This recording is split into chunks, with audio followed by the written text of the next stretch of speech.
Attention! This makes absolutely no sense. Ladies and gentlemen, this is Zander's Facts.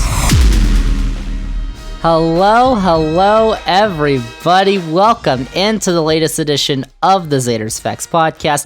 I am, of course, the aforementioned Zander, and this is episode 82 of the podcast here on Wednesday, November 16th, 2022. Thank you all for listening. It is a big podcast, potentially massive podcast, because this week is the final week before the World Cup. Oh my gosh. So it is a big soccer podcast, and there's a lot of stuff going on with this World Cup, not just on the field, but off the field. And I've got the facts for all of it, on the field, off the field, all that stuff.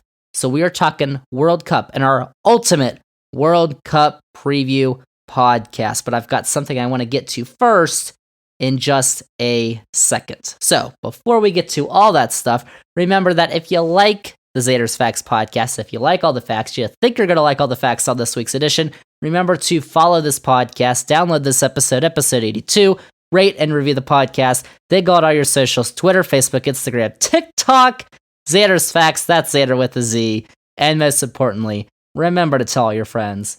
Spread the facts! Zander's Facts podcast. Tell all your friends about the podcast, about Zander's Weekend Facts, the newsletter that comes out every Sunday morning. It's free. Sign up if you haven't in this episode's description. Check out the Zander's Facts link tree. It's got all the Zander's Facts links, including the Zander's Facts website and Zander's Facts shop. It is potentially the greatest website in the history of the world. Yeah, okay. I'm just saying. So there you go, zandersfacts.com. So before we get to our ultimate World Cup preview this week, as I said 2 weeks ago on our Midterm Elections preview and last week on the Zander's Facts flashback, if you haven't listened to those two podcasts, you should go do that.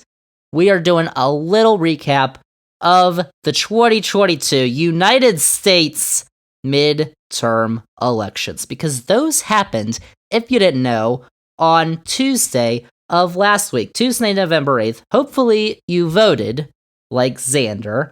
A lot of people did, apparently. Just not as many people as people thought for the Republicans. The big red wave is what they were calling it.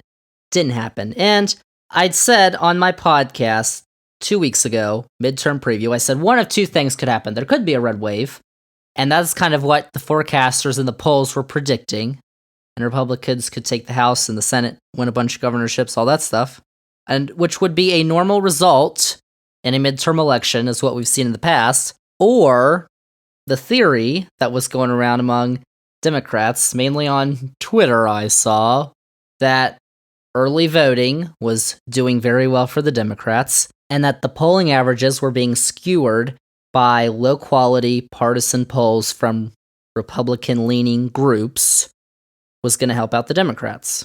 Well, it was probably a mixture of both, actually, because Democrats officially, as of Tuesday night, are going to keep the Senate. It's 50-49 right now. Remember, we talked about all those competitive races back 2 weeks ago, so here's just how a bunch of them went. For the Democrats, they picked up the one that they really wanted to in Pennsylvania. John Fetterman beat our guy, Mehmet Dr. Oz. Ha ha, loser. In Pennsylvania. That was the only flip so far. Democrats also won in New Hampshire. That one wasn't really close. And Arizona. Those were two that they desperately needed to win. And Nevada. They desperately needed to win in Nevada. And Catherine Cortez Masto, who was probably the most vulnerable Democrat in the Senate, actually won, which was surprising to some. And then for Republicans, they won the states they needed to: Wisconsin, Ohio, North Carolina, but they didn't flip a Nevada or Arizona or New Hampshire. They didn't hold on to Pennsylvania, which really would have helped. So there's one state left, and you can probably guess, you probably know, but it's Georgia. Georgia is because it is going to a runoff on December 6th, because no candidate got above 50%. It's Raphael Warnock and Herschel Walker. they are going to a runoff, and this really, well, Senate control is not up for grabs. Democrats have already controlled the Senate. Even if Herschel Walker wins, it would still be 50-50. But, I mean, Democrats, I would say, really need to win this race, not just because Herschel Walker in the Senate would be just terrible, but looking ahead to 2024, which is only 2 years away, by the way. That's the presidential election, too. But in the Senate, I'm just telling y'all right now, in 2024, the Senate map for Democrats looks terrible. It looks brutal. They are defending seats in Montana, Ohio, and West Virginia. Now, all three of them have pretty popular incumbents, but they're still Democrats in red states. They also have to defend Nevada, Arizona, and we don't know who's going to be on the ballot in Arizona, because that's Kristen Sinema's seat, and she's not very liked among the Democrats, so we'll see what happens there. And really, the only good pickup opportunities they have, or they're not really good, but the best two would be Texas and Florida. So, like, just right now, I'm just telling y'all that it's looking rough for the Democrats in the Senate in 2024. Now, all those incumbents could win. They could still win all those seats and get 51 if the incumbents do well in Montana, Ohio, and West Virginia. Joe Manchin won in West Virginia in 2018, so it's not out of the realm of possibility. I'm just telling y'all, looking at it right now, it looks a little rough. And also, we mentioned Florida. Let's talk about Florida. Because basically, the nationwide trend was more towards the Democrats on Twitter theory, that Democrats did well, except really in New York, where they lost a bunch of House seats, which might cost them the House. We'll talk about that in a minute, and Florida.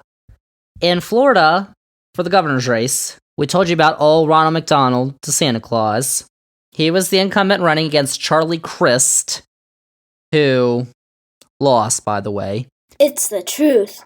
59.4% to 40%. Ron DeSantis won by 20 points in the state of Florida. Marco Rubio won by double digits over Val Demings in the Senate.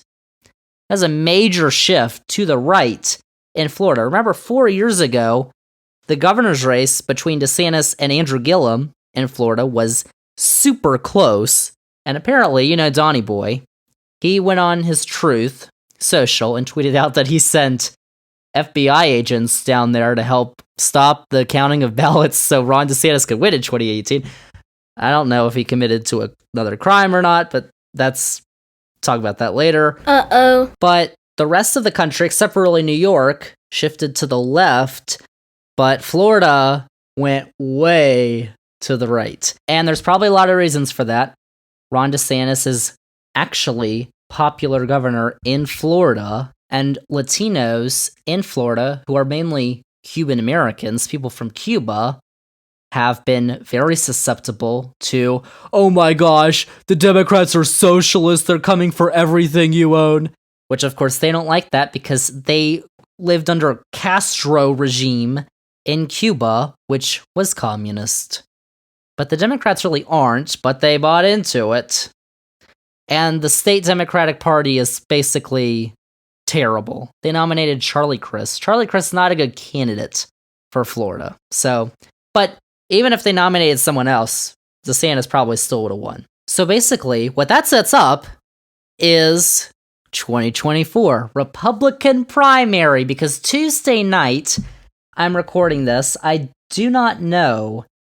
It is rumored that Donnie Boy, he's having a rally. He's expected to announce that he will run for president on Tuesday night. Whether that happens, I don't know, or not, because I'm recording this podcast before he does his little thing. He's probably going to. Well... Spoiler alert, he did. Ya boy! And he's probably going to face Ronald DeSantis in the Republican primary. Now, there's a lot of Republicans on things like the Fox News who don't really like Trump anymore because all of his candidates really lost in the swing states. So now they're really on to Ron DeSantis. So if Trump and DeSantis face off in the primary, DeSantis wins, what does Trump do? Because if Trump loses in the Republican primary, would he run as an independent or third party? If that happened, that would be the absolute worst case scenario for Republicans. The Democrats could nominate a rock, and it would get like 30 states. Because then you split the Republican vote. There's a lot of Republicans who still love their Johnny Boy, but there's also a lot of them who want to move on to someone else who is also crazy, but just doesn't show it off in the way Donny Boy does. So that'll be something interesting to watch in the next 2 years. We'll see what happens with that. Also, with a bunch of the governor's races, take a look at them right now. Democrats won Pennsylvania, Michigan, Wisconsin. Wisconsin was pretty close. Tony Evers was the incumbent. He won 51.2% to 47.8%. So that's about 3 points. In Michigan, I told you Gretchen Whitmer was doing really well in the polls. She won by 10 points. And in Pennsylvania, Josh Shapiro won by about 14 points over the loony boy, Doug Mastriano, who was a Trump-backed, one of the worst candidates Pennsylvania's probably ever seen. And he lost big. And then Arizona, a race which was called Monday Night, which was pretty close. Katie Hobbs beat, the Secretary of State, Katie Hobbs, beat Carrie Lake, who's calling fraud, of course. She's a little loony herself. Oof. So that's Arizona. I mean, what was it? 4 years ago, Arizona had Republican governor, was voting for Republican presidents, had 2 Republican senators. 4 years later, it's voting for Democratic presidents. It is got a blue governor, and now it's got 2 Democratic senators. Like, what did they do? Also, Carrie Lake basically trashed John McCain. You can't trash John McCain in Arizona. So that happened. And then finally, the House of Representatives, where Republicans are expected to get the majority. Right now, they don't have it Tuesday night. They might by the time you're listening to this podcast, but right now, the New York Times has 217 races called for the Republicans, 207 for the Democrats. You need 218. So one more call for the Republicans gets them the majority. Now, let me tell you, all the forecasts, polls, predictions, all that stuff, the forecast 538, The Economist, the stuff we were talking about 2 weeks ago, had Republicans with a big edge. It was like 83% by 538 Republicans were going to win the House. That would usually mean they'd get a pretty sizable majority, but they are not right now. Democrats have 207 at the moment, and there are, as of Tuesday night, 12 races which have not been called, including, by the way, Colorado's 3rd district, which is Lauren Boebert's district. She's only up by just over 1,000 votes. That is super close. And they redistricted that last year to make it more Republican. I mean, she a loony, and that's what Colorado thinks. But Democrats are going to pick up a couple of those seats. Republicans are probably going to pick up a couple of those seats. Right now, the NBC News projection is that Republicans would get 220 seats, Democrats would get 215. That is incredibly close. That's a 3-seat swing. We're talking about Republicans need to flip 5 seats to win control. Democrats had a bigger majority than that. And Democrats are really usually united in the House. Who knows what's going to happen with the Republicans? Are they going to vote for Kevin McCarthy for Speaker? Are all of them? Because the way it works in the House is you have to go on the floor and get a majority of the entire House of Representatives to get Speaker. Kevin McCarthy could only lose 2 Republicans if they get 220. If they get less, that's even worse for them. Could something very strange happen there? Could the MAGAs, Marjorie, Lauren's probably going to get reelected. Could the people like that, could they not vote for Kevin McCarthy? Now, what I would guess is that he probably is going to end up being Speaker, and he's probably going to have the worst job ever, because Republicans want to do anything. They can't lose, really, any seats. It's going to be really tough. And by the way, if you read Zander's Weekend Facts on Sunday, I alluded to the fact that this may be the best case scenario for the Democrats. And here's why, or this is exactly what they could have been hoping for. Maybe the best case scenario is they actually win the House. But with a super small majority like this, for Republicans, for Kevin McCarthy, there is a big divide. You talk about the Democrats, they're not really divided. There's the progressives, there's the moderates, but they're not really divided on what they're going to support and vote for and all that stuff. With the Republicans, they kind of are, because you kind of have the, I guess, sane is what you could call them, and then the people who voted after the insurrection to overturn the results of the election, which were not all of the Republicans. So you really have a big divide among the Republicans, and there's some of them, right now they're just yelling at each other because they're upset that the red wave didn't come, and they all know that, and now they're angry at one another. All the Senate Republicans are angry at Mitch McConnell. All the House Republicans, oh, why did this happen? It's your fault. No, it's your fault. No, it's your fault. So they're all yelling at each other, so they have no clue what's going to go on, so we'll see.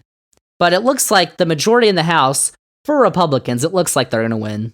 They need one more seat called, is going to be very small. And the American people are going to see they don't care really about anything. They're just going to investigate Hunter Biden. They're not going to do anything for inflation or gas prices or whatever. That was all just talk. They're not going to do anything about that. They're just going to investigate Hunter Biden. They're going to impeach Joe Biden for any reason they can come up with. He was sleeping too long, maybe. I don't know. But, are they even going to have the votes? Like, that would be an epic fail if they tried to do that and then they didn't have the votes. So, basically what we're going to get is 2 years of the Republicans just blowing themselves up in the House, and it's going to be hilarious. Probably not good for the country, but the people of America are going to see that and be like, what is wrong with these people? And then 2024 happens. So, would it be best case scenario for the Democrats? Maybe not, but they're going to be like, look at what the Republicans are doing. They're not doing anything productive. So, and then they'll have that to run on for 2 years. So there's all that. So that's basically what happened in the midterm elections last week, where the polls forecast right in Florida. Actually, in states like North Carolina, Ohio, they kind of were, but those are states that really didn't have that influx of Republican-leaning, low-quality polls. In the states that you saw a lot of those, Arizona, Georgia, Pennsylvania, Michigan, there were some. Wisconsin won the Senate race, the Republicans did. So maybe not really Wisconsin, but those states that I mentioned, there were, and a lot of the polls in the forecast are wrong. By the way, Real Clear Politics, remember I mentioned them? I was very unsure. They projected that Republicans were going to win 54 Senate seats, and the max they can get is 50. And by the way, I do not think that Herschel Walker's going to win in a runoff. No, nothing else is going to be on the ballot. He had Brian Kemp helping him. Brian Kemp won the governor's race in Georgia over Stacey Abrams, and he did a lot better than Herschel Walker did. He had Kemp really helping him. He's not going to have any help, and I don't know why the Republicans are going to be trying for him now, because Senate majority is not on the line. So Raphael Warnock's probably going to win. So they're probably going to end up with 49. Real Clear Politics had them winning 54 seats. Man, give me a break. Real Clear Politics is Real Clear BS. Let me just tell you now. Sick burn. Now, 538, The Economist, they had it was like 55% or so Republicans were going to win the Senate. So when you have that, it was pretty close. So that was kind of, they were off. Like they said, Kari Lake had a 70% chance to win the Arizona governor's race. They leaned more towards the Republicans, but they weren't that bad. The Cook Political Report does their rankings, and they had like 40 toss-ups, so they can say, oh, well, we were very close. We had, all these seats going to them and all these seats going to them. You had 40 toss-ups. Like, you did okay, but why'd you have so many toss-ups? Like, just put them in a category. So, the last few cycles, the polls had underestimated Republicans. This time, it was Democrats. At least the averages. There were a couple really good polls, like the New York Times Siena College poll that we mentioned a lot 2 weeks ago did really well. Marist College had a poll that came out before the election that did really well. So you had these mainstream, big polling companies who have really good ratings that did really well, and then you had the polling averages that were influxed by the low-quality Republican polls. So that's basically how the midterms turned out. We've got another race in December, which if you're in Georgia, follow it because you're going to have to vote in it. Hopefully you vote. Let's do it. And then we won't have any more elections probably until 2023. Virginia legislative elections, oh boy. But the big elections will be 2024. Senate, House, once again, bunch of governorships, and president in 2024. So that's what the future holds for America and for this podcast. So, Zander's facts. that's my first topic, and that was actually longer than I thought it was going to go to, but we're going to get into our main topic this week, which is the World Cup. We are talking soccer on the podcast this week. We've got two really topics to talk about with this World Cup, what's going on the field and what's going on off the field. So we're going to get to on the field in a second. We are going to be joined by our Zander's Facts soccer analyst, Emma Adams, who will join me to break down all the 32 teams that are in this World Cup and give our predictions for who is going to win. The games start on Sunday, so very close. So that's coming up in just a minute. But I wanted to start with what's going on off the field, because it's definitely exciting that the World Cup is about to begin. I am stoked. True that. But there's not just stuff going on off the field. There's a lot of controversies that are going on off the field, because this World Cup is in Qatar. If you thought hosting the World Cup in Russia 4 years ago was bad, this one is in Qatar. There's been a lot of controversy surrounding this World Cup, for good reason too, from human rights and migrant workers to how Qatar got the tournament in the first place. You might be wondering how they did. I'm going to tell you how they did. There's a lot to be skeptical about. And since many of the tournament's actual media rights holders, if you're in the US, you're going to be watching the games on either Fox or Telemundo, they've said that they're really not going to talk about what's going on off the field. They're mostly going to stick to what's on the field. However, it's still important to know exactly why this World Cup is caught up in a whirl of controversy. So I'm going to let you know. Don't skip this part of the podcast for the on-the-field stuff, because this stuff is probably just as important. So let's break down all the off-the-field issues that are going on with the Qatar World Cup in 2022. We can really break these controversies up into really two sections. And I'm going to start with the first section, which is corruption behind Qatar and FIFA. FIFA, if you didn't know, is the organization that organizes the World Cup and is soccer's governing body. It's headquartered in Switzerland, and it stands for Fédération Internationale de Football Association, even though it should be FISA, FISA, or FISA. Or I guess that's a handy trigger word, so I shouldn't use that. Terrible. In 2010, just after the World Cup had taken place in South Africa, very successful World Cup, FIFA had announced who would host the 2018 and 2022 World Cups at its headquarters in Zurich, Switzerland. So for 2018, Russia won, of course. They beat out bids from Spain and Portugal, Netherlands and Belgium, and England. But for 2022, you might not know this, but it was actually expected that the World Cup would wind up right here in the United States. Really? The US, unlike 2026, was bidding alone, and they were facing Australia, Japan, South Korea, and Qatar. Now, it was expected that the US were going to win this World Cup, and basically it would have already been played because it would have been played in the summer of this year. But in order to convince FIFA voters to pick the US sent a delegation that included Morgan Freeman, former President Bill Clinton. They put a lot of effort into that presentation, just not enough, apparently. Because instead of the USA being read out, then FIFA President Sepp Blatter, that's his name with T's, not D's, read the name of Qatar. And just like right now, it literally made no sense. This small Middle Eastern country, roughly the size of Connecticut, with a population of less than 3 million, the size of the greater Las Vegas area, was going to host the World Cup, a country where the summer temperature reaches up to 122 degrees Fahrenheit?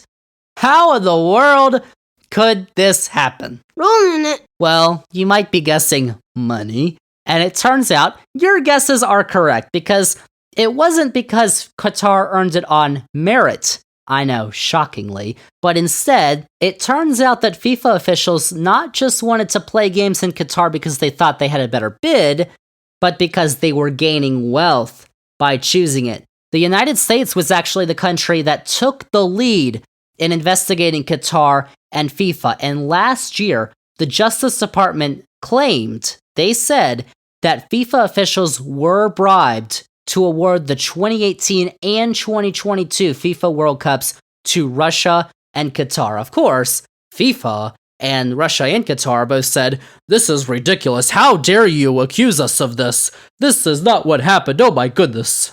Huh. The head of one of those parties, though, FIFA, was President Sepp Blatter. He had been the president of FIFA since 1998, and he was known for being basically an unstoppable force in the soccer world. However, he finally came down in 2015. This was actually from a different investigation that was led by the US government. In 2015, the US government indicted 14 people in an investigation involving wire fraud, racketeering, and money laundering. Now, this was related to a collusion investigation revolving around officials from CONMEBOL, CONCACAF, and sports marketing executives. That took down several CONMEBOL, CONCACAF, and FIFA officials. Now, if you didn't know, CONMEBOL is the soccer governing body in South America. CONCACAF is the North American soccer governing body. Now, that same month, in May of 2015, Sepp Blatter was re-elected as FIFA president, but he knew the tides were turning, and then 4 days after he was re-elected, said that he would call new elections and not run in them. And then Blatter was later banned from FIFA until 2027. And then, of course, just a few days ago, like real world 2022, last week, Blatter said that, maybe awarding the World Cup to Qatar was a mistake. That's what he said. Whoops. 12 years later. So now the president of FIFA is Gianni Infantino. He was a member of the FIFA Reform Committee before he was president under Sepp Blatter and was Secretary General of UEFA. Now, UEFA is the soccer governing body in Europe, the most powerful of the different continents' soccer governing bodies. Infantino's FIFA is seen as less corrupt, but make no mistake about it, there is still corruption in FIFA. And by the way, FIFA is reportedly looking at moving their headquarters from Switzerland to the United States, which, okay. Plus, Infantino has basically backed the World Cups in Russia and Qatar, not at the time, but as president, he's gone forward with them, supported them fully. So yeah, FIFA is not exactly an organization that we should be rooting for. And it's pretty clear that the reason Qatar got this World Cup is because they bribed FIFA officials. Why in the world would Qatar, this little tiny country, look at it on a map, it's right next to Saudi Arabia. Saudi Arabia is huge next to little teeny tiny Qatar. Why in the world would this country get a World Cup if it wasn't for money? And by the way, Qatar has got a lot of money. But that's not the only issue with this World Cup. Because in our other section with these controversies, we can talk about major human rights issues. That includes several things, including Qatari laws on the LGBTQ+ community. In Qatar, same-sex sexual activity is banned with a potential jail sentence of 7 years. Additionally, Qatari forces are allowed to detain individuals for up to 6 months without a charge or trial if there are, quote, well-founded reasons to believe that the defendant may have committed a crime, unquote, up to 6 months. And it's actually been found that LGBTQ+ people in Qatar have been arrested and that some were allegedly beaten or sexually harassed while in police custody. Qatar is no fan of the LGBTQ plus community. Now, Qatar is saying that rainbow flags will be allowed to fly at the games, and anything that it's not excessive is going to be allowed. So basically, you can't be making out in the street, I guess, but you can wear a rainbow shirt or rainbow flag. That's what they're saying. We'll see what happens, but I mean, there are definitely reasons to worry if you are an LGBTQ plus person traveling to Qatar for the games. I just would not do that. Now, several countries are showing their defiance to Qatar's laws and actions, including the US, which have several displays of the rainbow flag where they are staying and training in Qatar. And that, of course, is very big because not only is the US playing in the World Cup, but the United States, as was declared by the Biden administration, Qatar is a major non-NATO ally of the United States. So that's very interesting. Actually, the US has about 10,000 or so troops that are stationed in Qatar. They have a massive base that is actually in Qatar. So they've been allies for a while, but obviously this stuff is no bueno. And that includes this next thing, which is perhaps the biggest human rights issue that Qatar has faced. That would be the role of migrant workers. Now, migrant workers are workers who come to a country from their home country to work and provide money for their families back home. There's nothing wrong with that. However, the way that Qatar has treated their migrant workers is an issue. There are 2.9 million people in Qatar. Out of those 2.9 million, 2.1 million are migrant workers. That makes up 95% of the workforce in the country and 73% of the total population. Whoa. But these migrant workers have lived in horrific conditions. They've worked, some of them nearly 7 days a week, and they have been literally trapped in the country. Now, Qatar obviously has had to build a lot of stuff over the past 12 years to get ready for this World Cup, including stadiums and literal cities that they have had to build in the last 12 years. In order to build all this new infrastructure and quickly, they needed migrant workers from African and South Asian countries, a lot of them from countries like Nepal, India, and Bangladesh. So they have all these workers, but they're not treating them well. Last year, The Guardian estimated that more than 6,500 migrant workers have died in Qatar since 2010. Amnesty International estimates that over 15,000 non-Qataris have died in Qatar in that time frame. And they estimate that Qatar has failed to properly investigate almost 70% of these deaths, when in most industrialized Western nations, that number is typically around 1%. Now, the laws in Qatar are the things that haven't been kind to these migrant workers as well. Up until 2019, Qatar operated under a kafala system, which required migrants to have sponsors who controlled their exit visas, basically preventing them from leaving the country. Now, a law was passed in 2019 that banned the kafala system.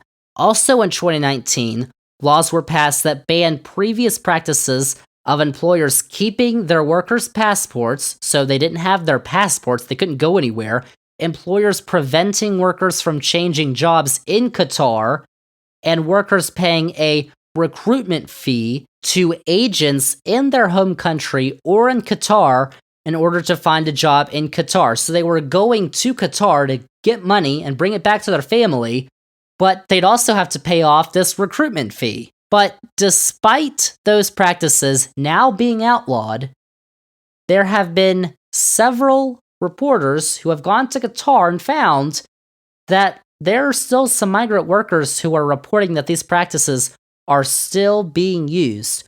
Also, Qatar has a new minimum wage law, which was implemented recently, of 1,000 Qatari riyals per month. That's about $275 per month. That goes around to $3,296 per year. That's only about $1.25 an hour. That's the minimum wage in Qatar for these migrant workers. Qatar, if you didn't know, by the way, has the highest GDP per capita in the world. It's $128,647. It's a fact. As of 2017. So, yeah, they've got the money to pay these people. And Amnesty International and several other human rights organizations have called on FIFA and Qatar to create a fund for migrant workers and their families of $440 million, which is the equivalent of World Cup prize money. Several national teams have also signed on to this demand, including the US, but of course, Qatar has rejected those demands, calling them a publicity stunt, and FIFA is basically asking all the countries, all the players, to stick to sports in the World Cup. And a lot of those countries are basically saying, no, FIFA, we're playing in your tournament, but F you. There are many countries who are standing up and speaking out. And no, there aren't any countries who are boycotting the games, but several countries have spoken out against Qatar's human rights issues, of course, including the US and Denmark, who unveiled protest kits that criticize Qatar's human rights record. So they basically dimmed down all the lettering and the logo and stuff on their jersey, their kit, so you really can't see it. So the treatment of migrant workers has been a serious issue for a while. We've been focusing on this for 12 years, really, in Qatar, and there's been a lot of excellent reporting on this stuff, including ESPN has an E60 documentary that came out a few weeks ago on it. Check that out. I know Netflix has a documentary about this whole thing with FIFA.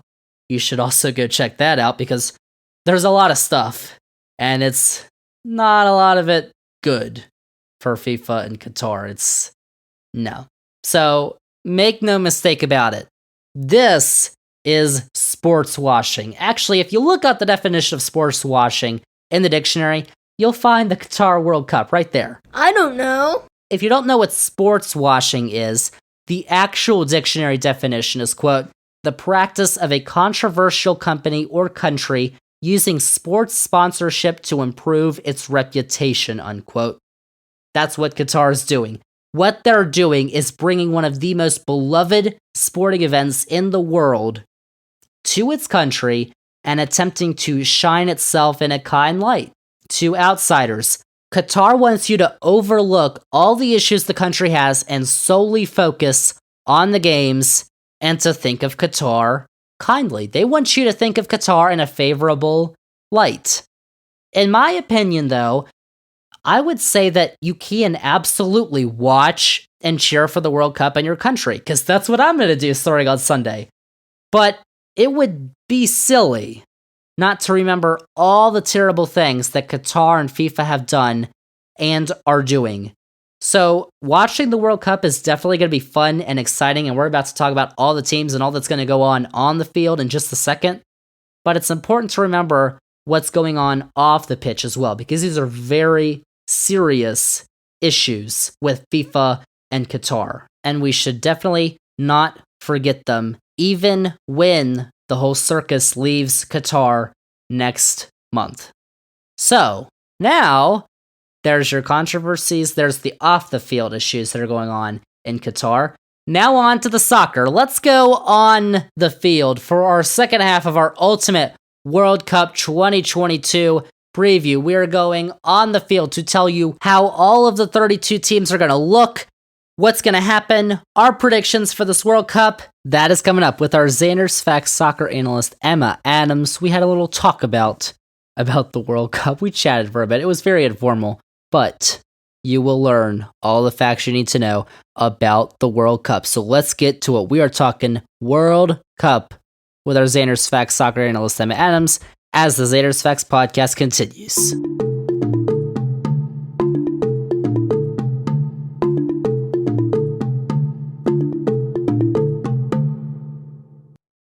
Zander's Facts. Can they do it here? cross, and Dempsey's denied again, and Donovan has scored! Oh, can you believe this? Go, USA! Susi to take it. It is there! What about that? It's John Brooks! It's John Brooks for the USA! Have they stolen it? Here comes the corner. It wouldn't drop to a white shirt. Now it has. Jones. Oh, yes! Jermaine Jones! What a cracker from him! USA level! Zander's Facts Podcast, episode 82. We are continuing our ultimate World Cup 2022 preview. We are talking what is going on the field right now.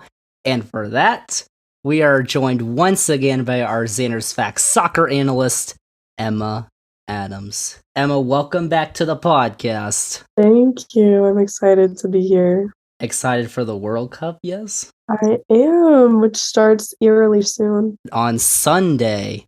Because even though it's November, it's a World Cup year because, Qatar. But even though it is November, it is finally time for the quadrennial event that brings the world together to watch some good old-fashioned soccer. True. It's the World Cup. However, because of that, Emma Adams, this is kind of on-the-field stuff. We talked about all the off-the-field stuff earlier. Kind of on-the-field stuff. Because it's in November, it's never happened before. It's usually in the summer. There are a bunch of players who aren't playing because they got injured. One of whom you know pretty well, who plays for Portugal and Liverpool. Yeah, Diego Jota. But there's a ton of other ones too. Like for France, you have Kimpembe, Paul Pogba, Conte. Germany, Timo Werner, Marco Reus. For England, your team, Reece James, Ben Chilwell. And Mexico, Jesus Corona. Not affiliated to the coronavirus. Are you sure? But there's a ton of names who are out of this World Cup because they are injured. And it also leaves a lot of risk of injury in the World Cup that they're not going to be fit for playing in the Premier League after, and they're going to be tired, so... Because the Premier League starts less than 10 days after the final of the World Cup. They have to be back for Boxing Day. Yeah, they have a week before the World Cup, and then they have they have a week after the World Cup ends. Yeah, that's crazy. No time for celebration or anything. It's not good. But with all that out of the way, let's talk about who is actually going to the World Cup. If you don't know how it works, there are 8 groups, 32 teams, for the final time actually, because next time it's going to be 48. So there are 4 teams in each group. The top 2 teams advance to the knockout round. So all 4 teams in each group will play each other in 3 games. The top 2 teams in points. 3 points is from a win. You get a 1 point from a draw and 0 points from a loss. So the top 2 teams from each group go to the knockouts. They go to the round of 16, then the quarterfinals, the semifinals, and then the final. Good to know. So let's start in the first group. In Group A, we've got Qatar, who are the hosts of the World Cup, who qualify for the first time because they are hosts. They're actually the first ever nation that qualifies for its first World Cup by being the host, except for the first ever World Cup. Fact. There's Ecuador, Senegal, and Netherlands. And Emma Adams, this group has the worst average FIFA ranking at 30. That is 8 out of the 8 for Group A. I would like to believe Netherlands is not that bad. No, they're 8th. So we have 2 sort of ranking systems. There's the FIFA ranking, which are kind of crappy. And then there's the ELO rankings, which are usually seen as better. So I've got both. Netherlands are 8 in FIFA. They're 4 in ELO. And they have their manager, Louis van Gaal, LVG, who has only been manager since last year, but he's been manager twice before, at the turn of the century in 2000, and then from 2012 to 2014.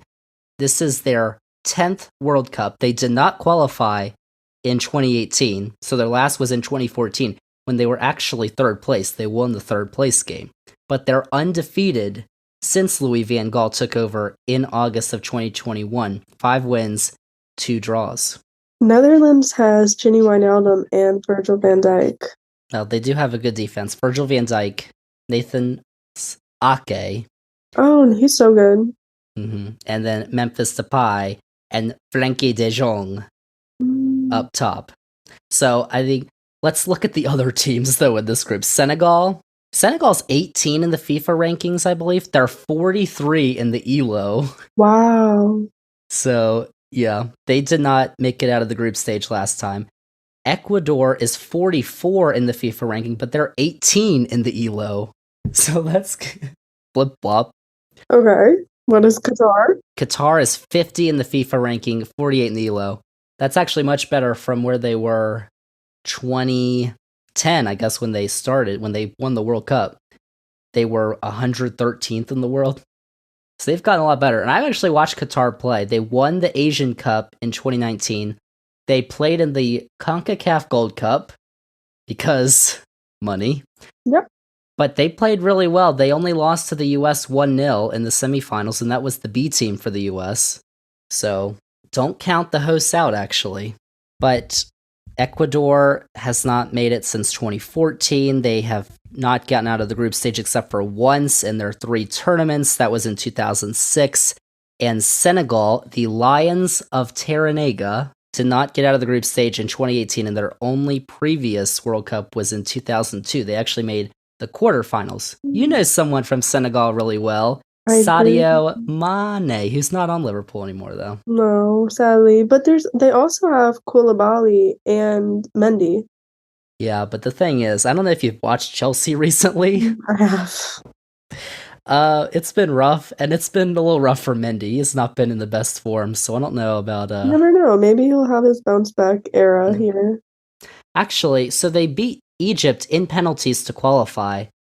Would you have rather had Egypt in the World Cup because they have your boy Mohamed Salah? Selfishly, no. Because you don't want to risk injuries. And then Ecuador, Latri, not Eltri like Mexico, they are Latri. They have Michael Estrada, who I know from DC United. Not really anyone else. Moises Caicedo from Brighton. Okay. But yeah. All right, so that's Group A. So my prediction, we'll get to yours in a second, M&M's, but we got to predict our teams because we got to get the top 2 for who's going to come out of the group to go to the knockouts. So 1, I've got Netherlands. It's probably going to be pretty easy for the Netherlands. Senegal, I've got 2, Mane. 3, Ecuador, and 4, Qatar. Unfortunately, those were my rankings. But well, if I want to spice things up, I'm going to go with Qatar in 3 and Ecuador last. Yeah, it doesn't make a difference though. So just because home advantage, maybe they'll win something. Debatable. Now let's go to the group I think we're going to talk about the most. Okay. Group B. Group B, of course, the most important group with the best team in the world. I am not talking about England or Iran or Wales. We are talking about the Stars and Stripes, the United States of America. America! This group has the best average FIFA ranking of 15. That is the best out of the 8 groups. So basically, England, Iran, the US, and Wales are all in the top 20 of the FIFA rankings. Like, these teams are stacked. But we've got an England expert who can tell us what's going on with England and when they're going to fire Gareth Southgate. Well, he did get that contract extension after the Euros. The Nations League, where they dropped down to, like, League B, I think. So I don't think he definitely wasn't going to be fired before the World Cup because that just wasn't enough time to have someone new come in. But it really, I would say, depends on the performance during this because, I mean, if they go out first, if they go out in the knockout round, like, it's over. If they lose in any games, really. But if they don't win, he's gone. If they don't win, it's over. If it doesn't come home, it's over. But goodness, if they don't make past the group stage, I would say he gets fired. What if they make it past the group stage, but they lose to the US in that game? Yeah, they'd probably also be fired. So if he finishes second in the group, loses to the US, but still advances, if he makes the semifinals, you say he's fired if that happens. No. Okay. Well, you just said if he loses any game. Well, that wasn't saying if he makes the semifinals. I'm saying the US is such a statement loss that we're expected to win that if we lose, not then yeah, there's going to be a lot of hate. So England has 14 previous World Cups. This is their 7th straight. They're 5th in the FIFA rankings, but they are 14th in the ELO. The more accurate ELO, by the way. So I'm just saying. But I'd like to clown England, but they did not lose a single qualifying match. That was, of course, before the Nations League, where they have struggled mightily. They did not win any of their 6 games in the Nations League. Didn't try is the excuse. Okay. Yeah. But I just gotta say, like, their roster is loaded. Because up top, you've got Raheem Sterling. By the way, Raheem Sterling for Chelsea, not doing it for me. So I don't know about that. But Harry Kane, who got the Golden Boot in 2018, I don't know if he's going to get the friendly calls that he gets in the Premier League in Qatar. So we'll see. No. Phil Foden. In the midfield, Luke Shaw, Declan Rice, Jude Bellingham. And then in defense, Kyle Walker, John Stones, Harry Maguire, and your boy, Trent. See, Harry Maguire is so bad. Harry Maguire hasn't started for Man United. How's he going to start for Harry when he's Maguire in the lineup? is so bad. Harry Maguire also has cases of assault on him. Whoa. What? Yeah, did you not know that? You're supposed to go to jail. Harry Maguire assault. Man United captain Harry Maguire guilty of assault, resisting arrest, and repeated attempts of bribery. When was this? He received a suspended sentence of 21 months and 10 days. When was this? This was in 2020. Morning. So the question is Trent actually going to defend? Because he hasn't done well for Liverpool, and Liverpool have not done very well. If he defended, they might have beaten Leeds. We did just win our last game going into the break. And they lost to Leeds United States. And then we also beat Manchester City. So if they lose to Leeds United States, how are they going to beat the actual United States? Like, come on. Because England is not Liverpool. I see.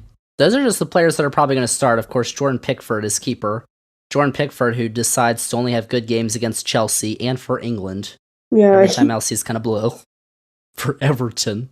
But on the bench, you've got Ben White, Calvin Phillips, Jordan Henderson, Conor Gallagher, Mason Mount, Jack Grealish, who I think we both are kind of yucky on, Bukayo Saka, Marcus Rashford. Like, there's a ton of people on there who are all pretty good. England has always had an issue when it comes to big performances, clearly.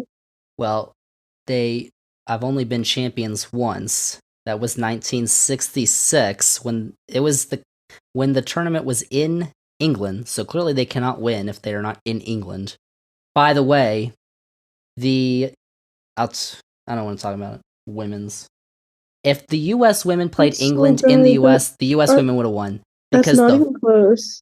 VAR in England is messed up. No, it's not. It screwed them. That was not a no goal. Yes, it was. Oh my gosh, the England team is so good. We're going to win the World Cup next year. That's not a fact. Oh, in 2023? Yeah. Well, it's not in England, so. Still. Don't think so. Okay. Oh, wasn't the women's Euros in England, too? And they made the Euro final in the men's in England. It's because it's meant to come home. And it didn't. Okay. So, there's enough of England. Yuck. This is their 7th straight World Cup, by the way. They finished 4th in 2018 because they lost the 3rd place game. Let's talk about Iran. Or I guess we don't have to for very much because we don't know any of the players. No. But this is their 3rd straight World Cup. They've never advanced past the group stage, but they're 20th in the FIFA rankings and 22nd in the ELO. Of course, this is big, political stuff. There's a lot of stuff going on in Iran right now. Iran is just across the Gulf from Qatar, so they basically have home field advantage. So then there's Wales, who are 19th in the FIFA rankings, but 26th in the ELO. Wales have only been to one past World Cup. It was 1958, and they beat Ukraine to qualify, which was kind of sad. But the man to watch is Gareth Bale. It's his one and only World Cup. The only reason he went to LAFC in MLS was to tune up for the World Cup. Even though he didn't play much, he played a lot of golf. He didn't play a lot of soccer, but then he saved the club and they won MLS Cup because of his header in like the 128th minute. If you missed that game, M. Adams, that was probably the best soccer game of the year. MLS Cup final. You missed it. Okay. It was terrible. I never think Wales are that bad. Like, I expect them to be a qualifying team. I don't know why. I don't know. The other guys they've got, Dan James, from Fulham right now. Aaron Ramsey. Kiefer Moore. Nico Williams. The big thing, I think, for Wales, the schedule, they have the U.S. first. And I totally predict that Gareth Bale's going to score against the U.S. If they can get at least a point, they may get 3. But if they can get at least a point from the U.S., they definitely have a chance in the group. Yeah, I agree. And they play England last. Oh, big stuff. That could be a big game. But let's go to the best team in Group B. The Stars and Stripes. USA. They are 16th in the FIFA rankings, but 24th in the corrupt ELO ranking. They did not make the 2018 World Cup. Because first off, if they had even made... The others? What do you mean? They haven't made many others as well. 10. This is their 11th World Cup. Thank you very much.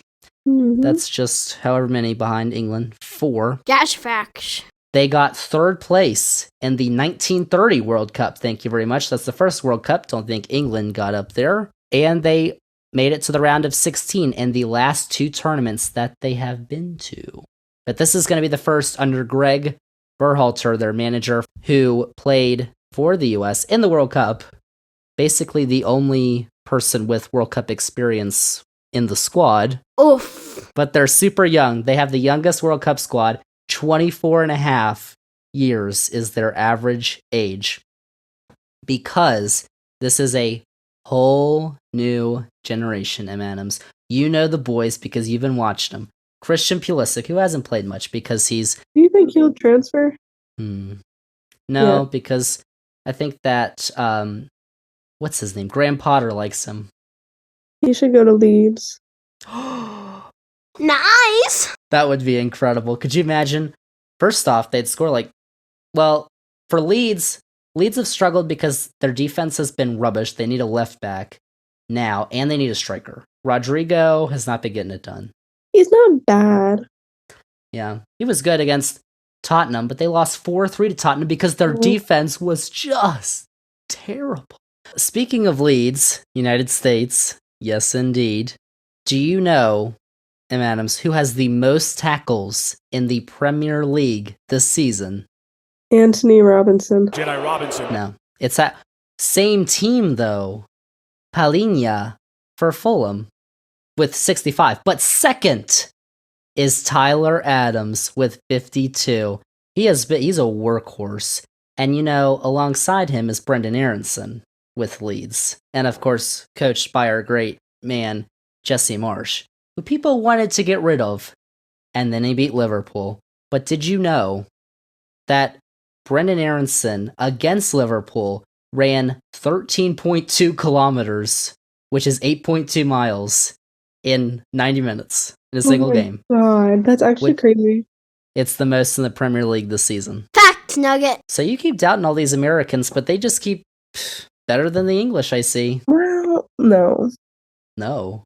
Like you said, Anthony Robinson has Fulham's defense. I don't know if you watched, if you've seen the games recently against Man United, Man City, but Anthony Robinson and Tim Ream, the captain is good for Fulham, they've done really well. And by the way, Tim Ream has not played for the U.S. in over a year.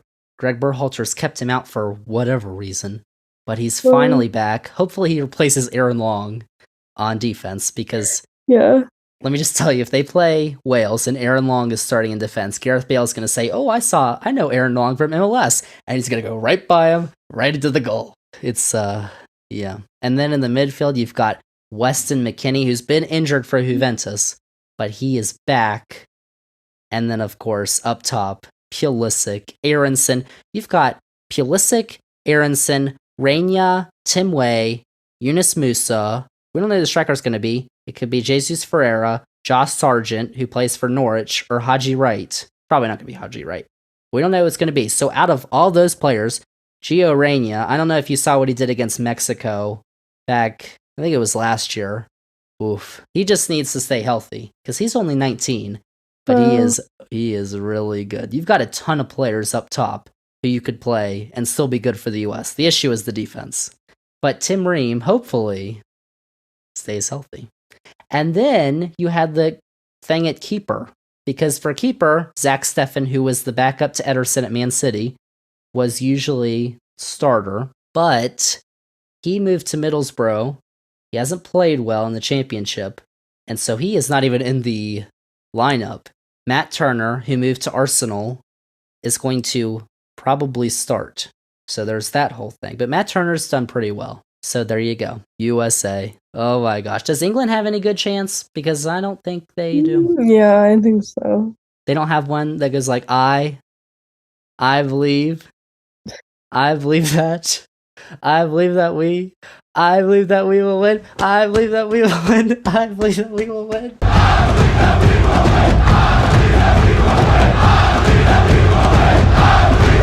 Alright, so we've spent enough time on Group B. We got to do some predictions here. M&Ms, you can go first with your Group B predictions. England, United States, Wales, Iran. You got the US coming out. How about that? I do. So I have the United States 1, of course. England 2, Wales 3, Iran 4. Iran, I think, could easily get out of the group, though. Like, this group is It's going to be really close. Yeah. It could really go anyway. So all these teams will start playing on Monday. US plays Wales at 2 o'clock Eastern. Iran plays England at 8 a.m. So it'll be fun to watch, even though it'll be early. Not as early as some games. There are going to be some games that kick off at 5 a.m. Eastern. Oh, that's like, why would they ever do that? Well, it's not 5 a.m. Qatar, but They hate Americans. actually, they do. Actually, the 2 p.m. Eastern time is 10 p.m. Qatar, so that's like late for them. Yeah, that's really late. There's all that. Group B, we spend the most time on Group B, so we got these other groups here. Let's go to Group C, which is 6th biggest average FIFA ranking, so not that great. They have Argentina, though, and the big thing with Argentina is this is Lionel Messi's final World Cup. They finished 2nd in 2014. They won it back in 1978 and 86. Messi wasn't there. It's their 17th World Cup. This is the final chance they have, M&Ms. Do you think Argentina could win with Messi? Messi. They're a really strong team. They always have been. So, yes, there's always a chance. Do I think they are going to win? History tends to repeat itself. They have a 35-match unbeaten streak. They have not lost in 35 games, which is 2 games shy of the all-time men's record. So to do that, they'll have to win their first 2 games against the other 3 teams in the group, Saudi Arabia, Mexico, and Poland. Saudi Arabia, the Green Falcons, who have been to 2 straight World Cups. They haven't gotten out of the group, though, since 1994. They are just one of 2 nations, though, that are fielding a squad that plays entirely in their home country. The other is Qatar. It's true. So, yeah, the Green Falcons. 51 in the FIFA rankings. Mexico is 13th. Let me just spout off about Mexico here. They have not beat the US since 2019 in a friendly. That's one of the biggest rivalries, US-Mexico, and Mexico has done terribly against the US recently. They have not done very well. They want Tata Martino fired. He's been there since 2019. Hasn't happened yet. They keep getting older. Raul Jimenez, Corona, I said, is out. Hector Herrera went to Houston Dynamo. He's old. Herving Lozano, Chucky, and of course Ochoa in defense, who I cannot stand because Ooh. in goal. Mexico have struggled coming into the tournament, so their FIFA ranking of 13 and even their ELO ranking of 21 is too high. Like, I am not high on Mexico at all. Let me just tell you. What's US's ranking? It's lower. It's lower than Mexico. Like, that doesn't make any sense. Yes, They've it beaten is. Mexico. You don't know. Good grief. All right. And then we've got Poland, who the only player we're all going to recognize is, of course, Lewandowski, who was looking for the golden boot. He's actually done okay for Barcelona. He'll probably have some fun with Mexico, though, but he has 35 goal contributions in the last 3 qualifying cycles, which is tied for most in Europe. But they didn't even get out of the group stage in 2018. They're 26 in the FIFA rankings, 23 in the ELO, the red and white. All right, let's go to our rankings here for Group C. We've got Argentina, Saudi Arabia, Mexico, and Poland. I will go first. I, of course, have Argentina 1. I am not putting Mexico into the... By the way, Mexico has gotten to the round of 16 the last 7 tournaments. Not this time. Mexico 3rd, Poland 2, and Saudi Arabia 4. I'm gonna go Argentina, Mexico, Poland, Saudi Arabia. They're gonna fire Martino, Tata, when it's over. They're not gonna get past, they're struggling. Alright, so let's go to Group D, headlined by the defending champions of the World Cup. The big question is, though, there has not been a defending champion that has gotten out of the group since 2002. Wow. The dreaded champions curse. So the big question is, Adams, can France get out of the group with Australia, Denmark, and Tunisia? I think easily, yes. Yeah. Like, I look at it and I'm like, they're probably going to get 9 points in this group. But Yeah, that's what I'm thinking too. The only team I see them possibly, no. not Denmark. No, No. I don't think so. Oh, in the Nations League, Denmark beat France 2-0. Apparently teams don't try in the Nations League. So Clearly not. I don't know. They won the 2021 Nations League, however. Didn't lose any games in qualifying. Of course, I think I picked them last year to win in the Euros. They did not. They lost in penalties to Switzerland. I was at an amusement park while that was happening, actually. Hmm. It was terrible. I remember that. No one cares. But they've got basically everyone back from 2018. Hugo Lloris at goal, Koundé and Varane in the back, and then up front, you've got Benzema, who just won the Ballon d'Or, Dembele, Giroud, Griezmann, Mbappe. and of course, Mbappe.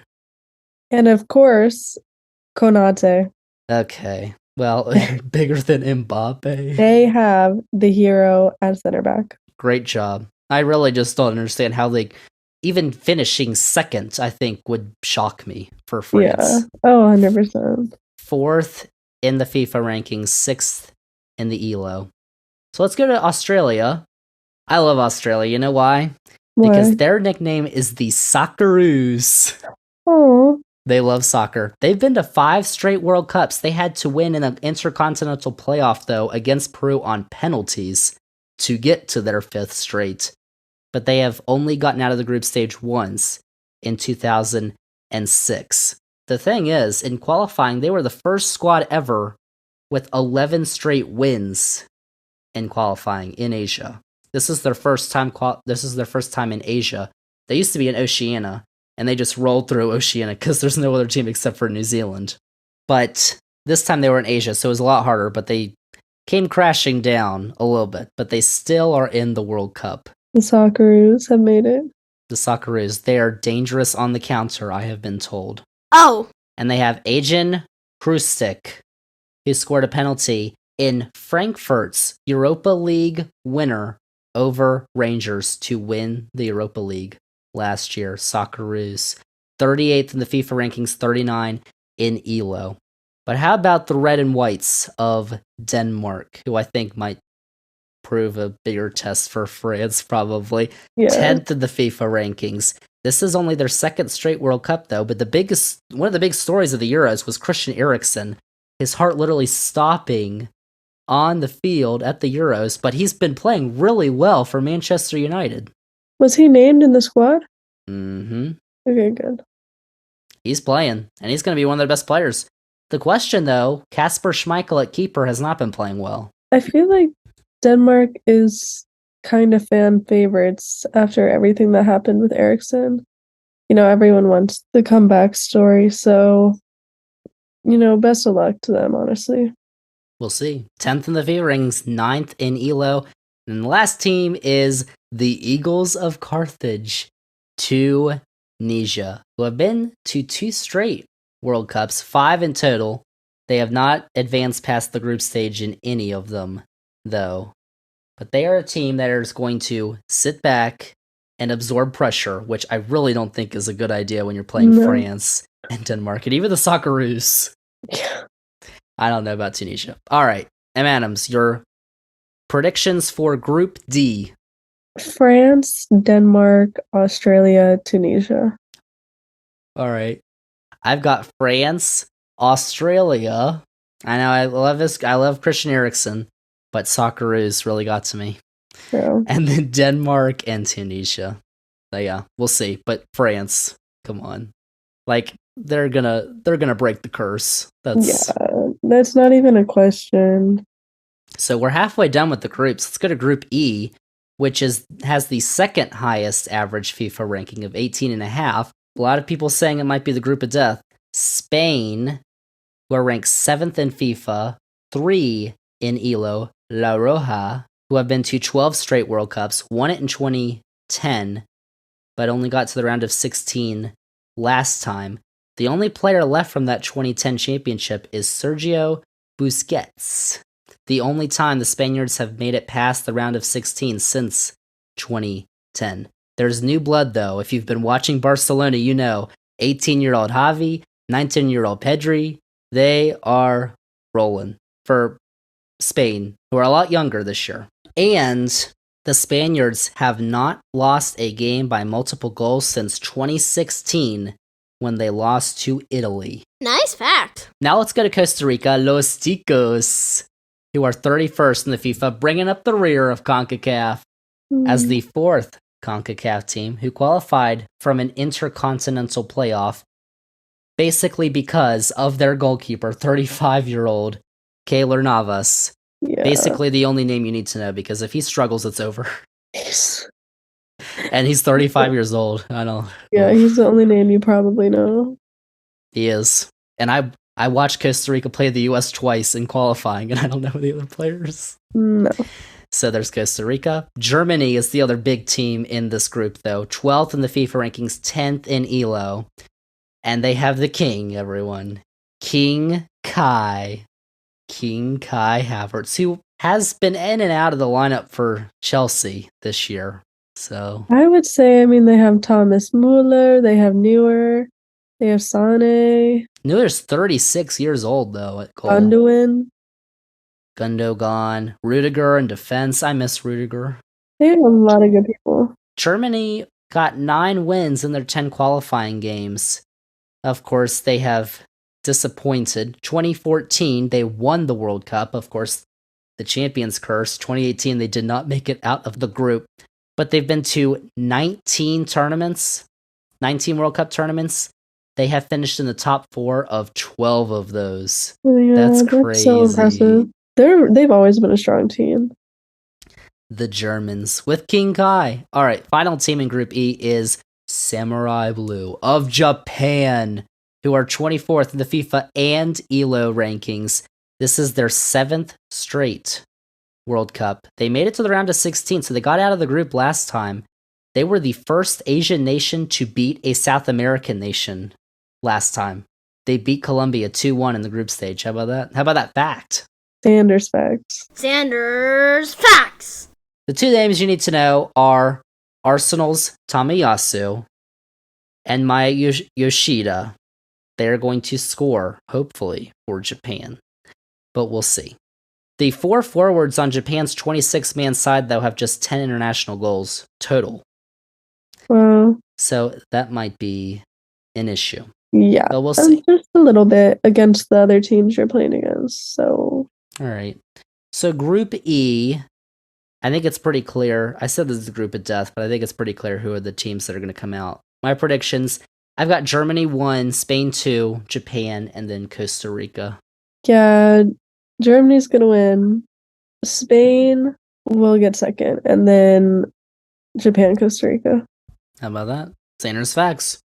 Group F is the third toughest, according to the FIFA rankings. When you start with the second place team in the FIFA rankings, Belgium, the Red Devils. Belgium had this big golden generation. They haven't won a World Cup, though. Third place in 2018. They got close. They beat England in that third place game. But the golden generation is winding down. And let me just tell you, Belgium have a player by the name of Romelu Lukaku. And I am absolutely sick of Romelu Lukaku. I don't know if you watched him against Chelsea. He would just turn around and there could be 30 guys in front of him. And he would just shoot at the goal. Wouldn't care. He was not good. And he's been injured for most of the year for Inter. So he scored a goal a few weeks ago. Okay, well, please. Lukaku. I was watching it because it was Champions League. And I don't know what got into me, but he scored and I started crying. Like, it was happy tears. I was like so happy for him because he had just come back off injury and he scored. Sorry. I was like, I can't with you, Romelu. But they also have, there's 10 men who are also on the field besides Romelu Lukaku. And that includes Eden Hazard and Kevin De Bruyne up top. Could be the most formidable front three in the tournament. mm-hmm. So, I don't know. But the defense is a lot older, except for their goalkeeper, Courtois, who I think many people regard as the best goalkeeper in the world. Debatable. What? Allison, okay, we'll get to Brazil. But I think for this golden generation, this may be the last chance, Sam Adams. And I don't know about Belgium this year. Yeah, everyone is getting old, so I think this is probably the last hurrah. So in their group, they've got Canada, Morocco, and Croatia. Canada, the Reds, first World Cup since 1986, just their second World Cup ever. But let me tell y'all, I watched Canada in qualifying. Watch out for Canada. Holy cow. Alphonso Davies for Bayern Munich has done really well. Tejan Buchanan, Jonathan David, and Kyle Larin at striker. Listen, so their manager is John Herdman. He was the manager for the women's team. He did really well for the women's team. He's basically turned around the men's team. Like, I watched them beat the US 2-0 in Canada. Like, yeah, Canada's really good. And then we've got Morocco, the Atlas Lions, who are 22nd in the FIFA rankings. This is their second straight World Cup, but they haven't gotten out of the group last time in 2018. Morocco's had like this huge coaching turmoil thing. Like, their old manager, I don't know what was going on, but they fired him. He fell out of favor with Mazraoui, Harit, and Hakim Ziyech. Like, three of their best guys gone. They're back now. First off, I cannot stand Hakim Ziyech. Every time he comes on for Chelsea, he is so selfish. Like, I just cannot. I cannot with Ziyech. So I'm not a fan of Morocco. But I think their best player is 24-year-old Hakimi. And so then the final team in the group, the team that was probably the biggest shocker of 2018, Croatia, made it all the way to the final. I gotta say, though, Luka Modric is 37 years old. Stop. So, well, it's sad, but like, I know. I love Croatia, though. That's his age. They're 12th in the FIFA rankings. They group stage in 2014, 2006, 2002, and then they go to the final in 2018. And they've only been an independent country since 1991, so they've only been to 5 World Cups. But of course, they've got Brozovic, Kovacic in the midfield. They have a ton of experience. The issue is they're all old. I still think they're a very good team. I could see them going through. The last runner-up to reach the next final was Brazil in 2002 when they won the final. All right, Sam Adams, your 4-4 Group F. This is a hard one because I could see Canada or Croatia taking the second slot, but I'm going to give it to Croatia, and I'm going to have Belgium winning the group, and then Canada third and Morocco last. Yeah. I picked Canada, so Belgium, Canada, Croatia, Morocco. You're going to watch Canada, you're going to be impressed. They're pretty good. Yeah, I don't doubt it. Zander warned you. So over to Group G. Group G with the favorites. First in FIFA, first in ELO. First in life. Brazil. And you look at Brazil, they're loaded. First off, they can choose basically, who are we going to start at goal? Allison or Ederson? Two of the arguably like the best goalkeepers. Yeah. Not just the Premier League, the world. They could just switch them out every game. If Allison gets injured, we'll just get Ederson. You wouldn't like that though. No. No, not for Liverpool. I'm really excited to see which goalkeeper starts because it's going to be hard to pick. Yeah, that'll be interesting. Yeah. But that's not all they have. Neymar, of course. Neymar, by the way, a Bolsonaro fan. Is this his last World Cup? It's his last World Cup. He said he's only 31, I believe. But Pele also retired from Brazil at 31. He's a lot younger than people think. You know, because I always think. I thought he was. I thought he was older than people think. I don't know. I Really? keep thinking of him in his 20s. No, I see him as like Messi and Ronaldo's age, like late 30s, mid 30s. He's only 31. Then you got on defense Thiago Silva, who's 37 years old, but he's probably Chelsea's best defender, I think. So yeah, I mean, he's still rolling. And Militao back there with Marquinhos. Richarlison and Rafinha are probably going to go with Neymar, but probably on the bench, you've got Gabriel Jesus, Vinicius, Rodrigo, Antony. With the form Jesus has been in, I would be surprised if he doesn't start. Well, he went from Man City to Arsenal this year, and he was rolling for Arsenal at the beginning. Yeah. I think he'll start. Probably, I don't know, probably the deepest team of the tournament. Yeah. Most likely. So they lost in the quarterfinals to Belgium 4 years ago. Serbia are 21st in the FIFA rankings. They've been to 2 straight World Cups, 11 total. Of course, that includes when they were Yugoslavia. But they are looking to get out of the group for the first time since 1998. And they will try to do that with Aleksandar Mitrovic, a man who does not take the Alexander name and tarnish it, unlike some other players. Oh. Serbia likes to score goals, though, if you didn't know. The Eagles. And then you've got Switzerland, whose nickname are literally Lenati, which translates to national team. So that's boring. They've been to 5 straight World Cups, round of 16 in the last 2, but they look really good right now. Their form might be doing really well with Granit Xhaka. He's so good in the midfield.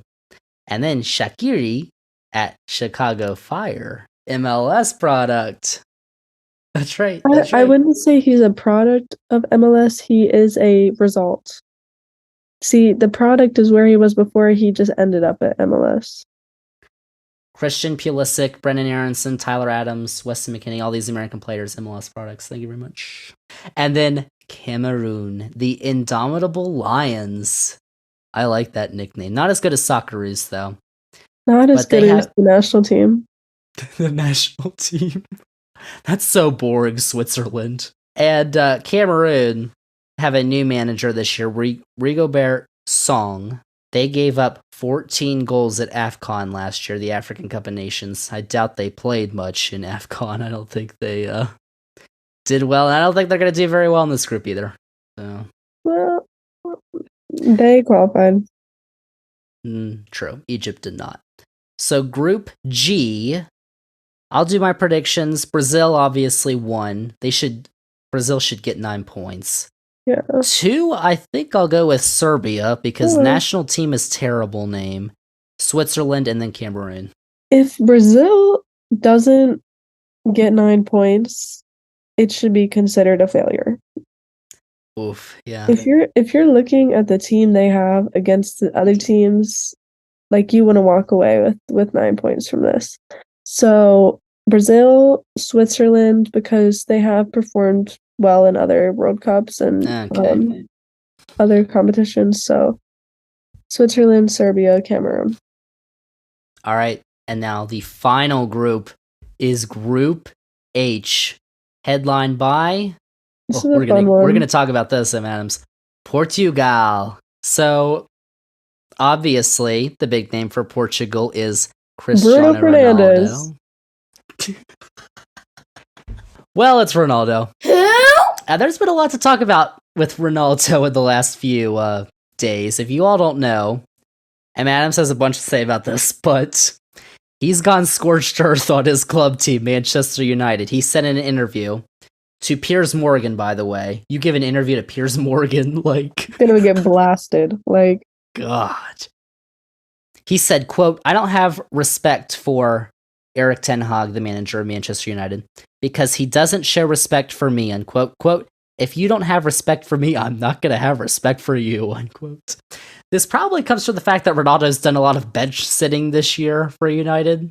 I would like to continue this. He talks about Wayne Rooney. He says, "I don't know why he criticizes me so badly. Probably because he finished his career and I'm still playing at a high level." Hold on, how old is Wayne Rooney? What is wrong with him? Wayne Rooney's coached at like 3 clubs now? Yeah. They're the same age, though. Wayne Rooney, manager at DC United. Let's talk about Sir Alex Ferguson knows better than anyone that the club is not on the path they deserve to be. The people who don't want to see that, it is because they don't want to see. They are blind. I feel betrayed, and I felt like some people don't want me here. Not only this year, but last year too. Honestly, no one wants you there because you are an attention-seeking, ball-hogging, self-centered, egotistic man. Need some ice for that sick burn. At the beginning of the season, Manchester United were doing terrible. Like, they were not going to score any goals in the month of August, I think, until they scored against Liverpool. Because Ronaldo and Harry Maguire were playing, and when Erik ten Hag took both of those two off, they started winning games. He's not even, like, he just is so... He just needs a reality check. He needs his ego back in check. But this is something that really, really shook me, is that, so after reading all those quotes, I read another one, which is Cristiano Ronaldo from July 2009, saying, "I owe Manchester United everything that I am today." Moral of the story is never go back to your old club. Don't have a homecoming. It will not turn out well. And if you're up, try just finish there. Finish while you're up. You don't need to keep trying. And all that plastic surgery's gone to his head.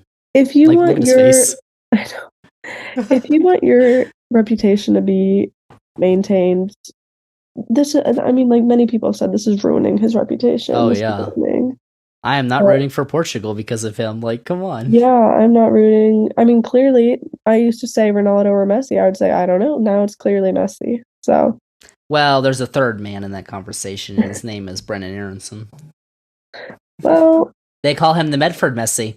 You know, they actually call Lionel Messi the Argentinian Aronson. I don't know if you knew that. So, of course, I mean, the best player in qualifying for Portugal was probably Jota. And he's not playing. They do have Diego Costa in goal, Ruben Diaz, Cancelo, and then Bernardo Silva, as you said, and Bruno Fernandes, and Rafael Leao, who's probably going to be the best. He needs to pick up the slack up front because Jota's out, and who knows what's going on with Ronaldo. So realistically, they're a good team. Ronaldo, with or without Ronaldo. What if Ronaldo makes the locker room toxic? There's a high chance he will. I actually would pay to be a final wall. Like, I wonder if he goes in there and he's like, "Guys, like, I need it. You need to pass the ball to me so I can, like, score and show everyone that I'm, like, good. Show everyone that I'm right. Manchester United's wrong." Let's go to Ghana, the 61st team in the FIFA rankings. That's the worst in this tournament. US knows a lot about Ghana in a World Cup. Not this year, though, because, no. And then Uruguay, the sky blue. You know a man from Uruguay quite well. Darwin Núñez. Yeah. How's he been doing this year? He is getting settled, I would say. He is starting to perform better.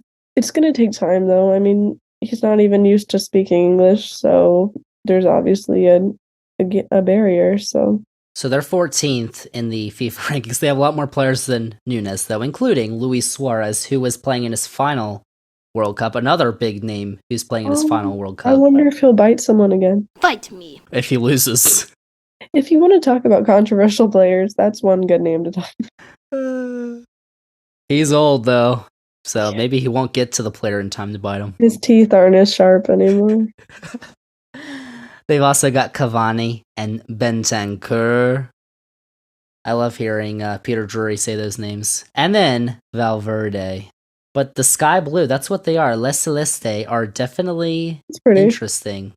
Because I think you could see them getting first in the group, or they could get knocked out of the group. So we'll see. Korea is the final team, the 32nd team we've got. Korea Republic, technically. But it's South Korea, North Korea in this thing. 28th in the FIFA rankings. This is their 10th straight World Cup. And the fate of this country will rest on one Son Heung-min. For Tottenham, who is recovering from facial surgery. What happened? I think he got poked in the eye or something. Yeah, I saw him I don't wearing know. glasses. I was a little shook. So he has kind of been, I know he got taken out of the starting lineup for Tottenham. Tottenham has a massive front three, though. The massive names up there, but he shared the golden boot last season in the Premier League with Salah. So He's really good. I've always respected him as a player, except for when he literally tried to break someone's leg. So that might be an issue. yeah. So yeah, he's the key for Korea's hope. They're trying to get into the knockouts for the first time in 20 years. All right, final predictions for this group. Group H, M. Adams. Portugal, Ugh. Uruguay, Mm. Korea, Mm. Ghana. I've got Uruguay 1 because I can't stand Penaldo. Portugal 2, South Korea 3, and then Ghana 4. All right, those are the groups. Now we go to the knockout rounds, which start at the round of 16. It's designated the teams you play for based on how you finish in the group. So in the round of 16 teams, if you start at there's a bracket you can fill out actually, which I've done.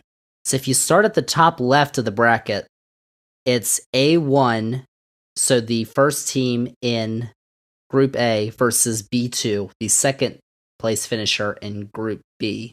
All right, so in the round of 16, I've got starting top left of the bracket, going down, then going to the right. Netherlands and England, A1 v B2. I've got Netherlands beating England. Thank you very much. Netherlands will beat either team. She's crying as we speak. Netherlands won't beat you. Okay. C1, Argentina. D2, I put Australia, but Argentina's going to beat the Socceroos. I'm so sad about that. E1, Germany. F2, Canada. Canada's good, but not as good as King Kai in Germany. So I've got Germany advancing, and they will play Brazil, who I think will beat Portugal. Oh, Penaldo. Oh, no. And then, right side of the bracket, US and Senegal. US will win that one. D1 would be France. C2 would be Poland. I've got France beating Lewandowski. Belgium and Spain. I'll go with Spain, actually, to beat Belgium. And then Uruguay and Serbia. I will pick Uruguay. So in my quarterfinals, I've got Netherlands, Argentina, Germany, Brazil, US, France, and Spain, Uruguay. So M. Adams, who are your matchups for the round of 16? Who you got advancing? First, we're going to have Netherlands versus the US. That's Netherlands any day. What? Who would beat Christian Pulisic? Virgil van Dijk. Disrespectful! Virgil was ready for that World Cup. He was not trying against Leeds. he was getting ready for the World Cup. That's BS, but okay. Argentina versus Denmark. That's going to be Argentina. Mm-hmm. Germany versus Croatia is going to be Germany. King Kai. Brazil versus Uruguay is going to be a really good game, but it's going to be Brazil. And then next on the other side, so we have Senegal versus England. We're going to go England. Oof. Senegal all day, baby. That's not even a question. Sadio Mane. Mexico versus France is going to be France. Yeah, it'll be like 5-0. Spain versus Belgium is going to be such a good game, but it's going to be Belgium. Kevin De Bruyne. And Switzerland versus Portugal is also going to be a really good game, but Portugal. All right. How about your 4 quarterfinal games? Who you got in those, and who's going to go to the semifinals?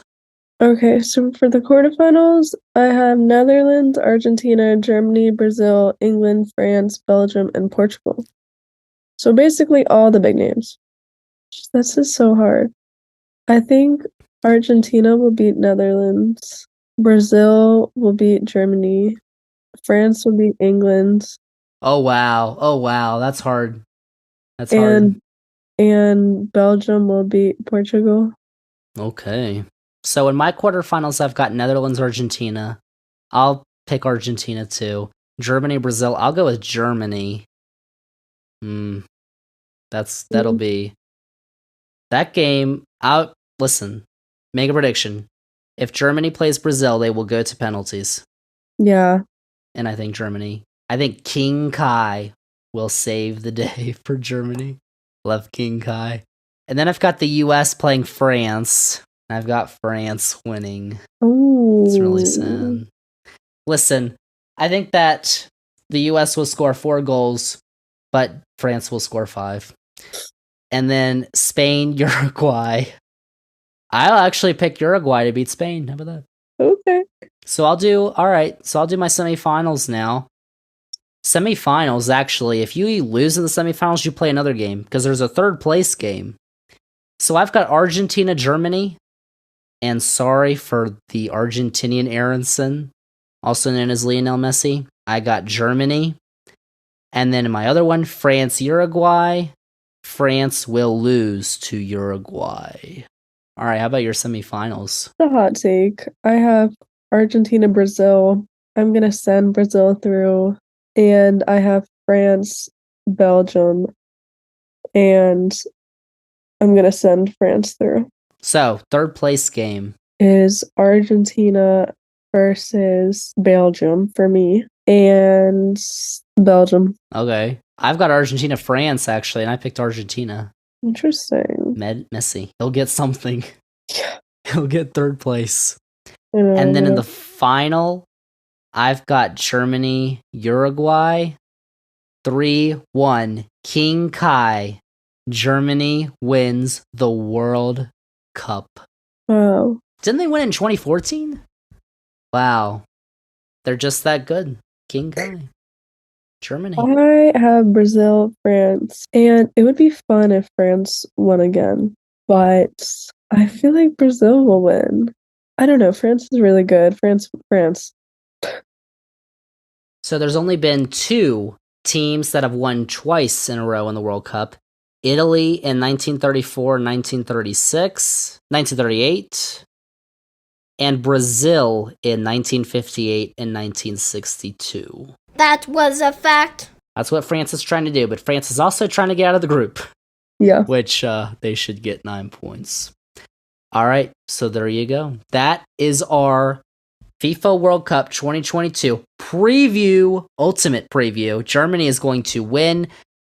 And as always, we're going to have additional coverage of that on the Zander's Facts Instagram page, which you should check out, by the way. In the US, you can watch all the World Cup games on Fox Sports, either Fox or FS1 in English, and on Spanish on Telemundo and Peacock. The World Cup begins this Sunday, 11 a.m. Eastern. There's only one game. Qatar takes on Ecuador. And then the rest of the games begin Monday. On Monday, England plays Iran at 8 a.m., Senegal, Netherlands at 11, and U.S., Wales at 2 o'clock. Oh my gosh. And then the rest of the teams play. The third place game takes place Saturday, December 17th, and then the final is on Sunday, December 18th. And as we said earlier, the club season resumes less than 10 days after the final. It's just bad times. It's the World Cup. Em Adams, are you excited? I am. It always feels a little weird because, it's November. It's not really something we normally look forward to in this time of year. I have a question for you. Are you connected with people in England? Yes. So, in England, it's a much bigger thing than the US. For now, it won't be soon. But is the mood kind of like different there? Because in England, because it's usually in the summer, so they don't have that build up. Like, are they going to be in school for like the England-Iran game? Like, what are they doing? Yes. I mean, the people I'm connected to are like old, but Old people. I would say they haven't really talked about it. Like, no one seems that excited. Because, like, the reason I think World Cups are so successful is because there's normally no sports, no soccer in the summer, besides like little friendlies. Baseball.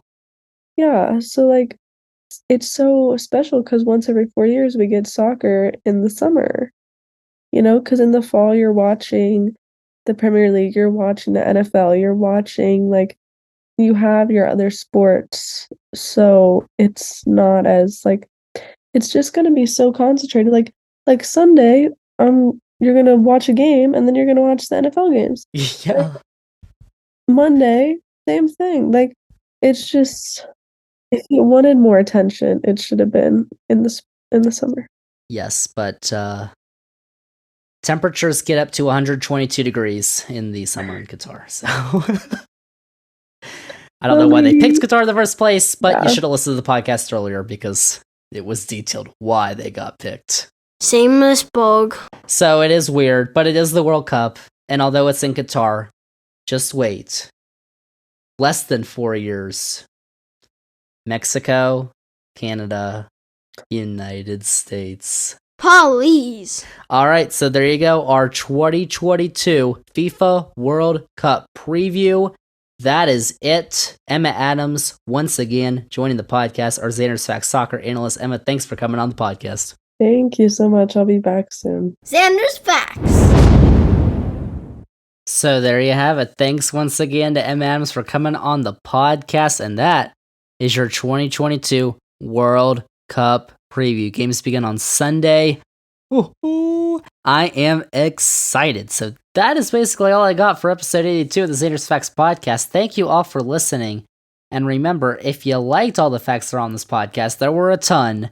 Remember to follow this podcast, download this episode 82, rate and review the podcast, then go on all your socials, Twitter, Facebook, Instagram, TikTok. Zander's Facts is on there. That's Zander with a Z. And most importantly, remember to tell all your friends, spread the facts. Zander's Facts Podcast. Tell all your friends about the facts, the podcast. Zander's Facts is on YouTube. Zander's Weekend Facts and Zander's Facts Linktree has all the links, including Xander'sFacts.com. Go get your Zander's Facts swag at Xander'sFacts.com. That is episode 82. Episode 83 is next week, and we will have World Cup games that have been played by the time episode 83 comes out. So we will definitely talk about those next week on this podcast. But that is it. That is a wrap on episode 82 of the Zander's Facts podcast. Thank you all for listening, and we'll see y'all with episode 83 next week.